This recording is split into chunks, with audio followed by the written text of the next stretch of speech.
Digoxin, it increases the cardiac contractility, which causes the heart to beat more forcefully and more slowly, and then it increases the cardiac output.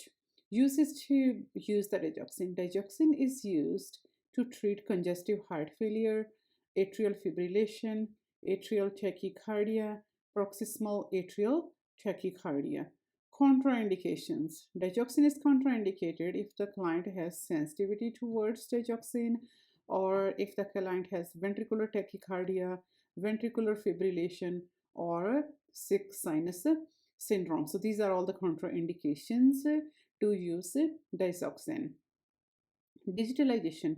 Digitalization is a process in which the dose of digoxin is increased until the tissues becomes saturated with the drug and the symptoms of heart failure starts to decline. The purpose of the digitalization process is to know the required dose for the patient, which can be administered without any side effects. If the patient is started on oral digoxin, it may take up to 7 days to achieve digitalization. But if the patient is experiencing serious symptoms of heart failures, digitalization can be achieved by giving digoxin intravenously, but patient will require more frequent monitoring in this case. Renal functioning. Prior to starting the therapy of digoxin and also during the therapy, we should be monitoring renal function closely because drug is excreted by the kidneys. And hypokalemia. Hypokalemia may cause digoxin toxicity, so we should advise the client to include more potassium-rich foods in the diet, such as bananas, sweet potatoes, peanut butter, apricots. Symptoms of digoxin toxicity in children.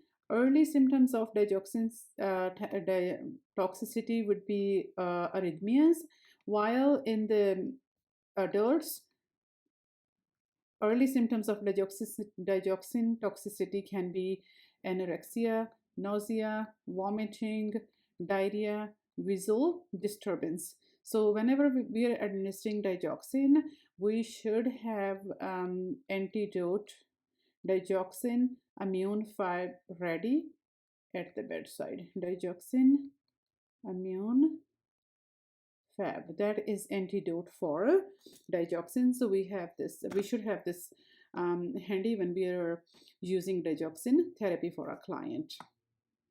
Drug administration.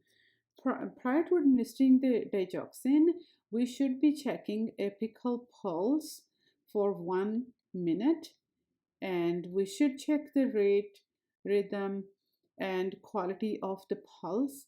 And then if in children it's below 70 and adults if it is below 60, we should hold the drug and notify the physician. Also, prior to administering the digoxin, we should be reviewing the digoxin serum levels, and if the level is above 1.8, we should withhold the drug and notify the physician.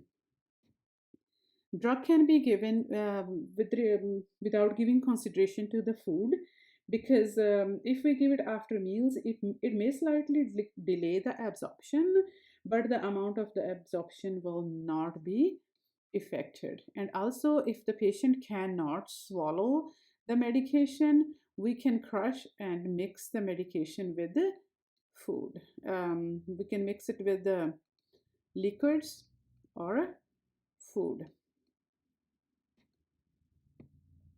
We should be checking the client's weight daily, and if there is more than 1 kilogram gain of weight per day, notify the physician. Cholesterol lowering drugs and antacids. Digoxin should be taken 2 hours apart from the other drugs, because cholesterol lowering drugs and antacids, they decrease the absorption of digoxin. So we should notify the patient about this. Herbal supplements and over-the-counter drugs.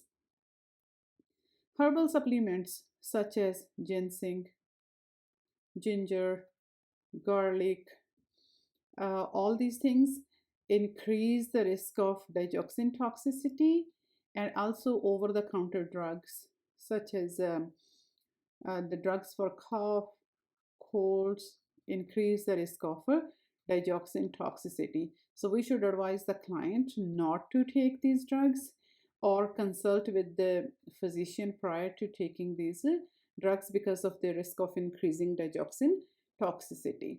So that's all about digoxin. Thank you for listening.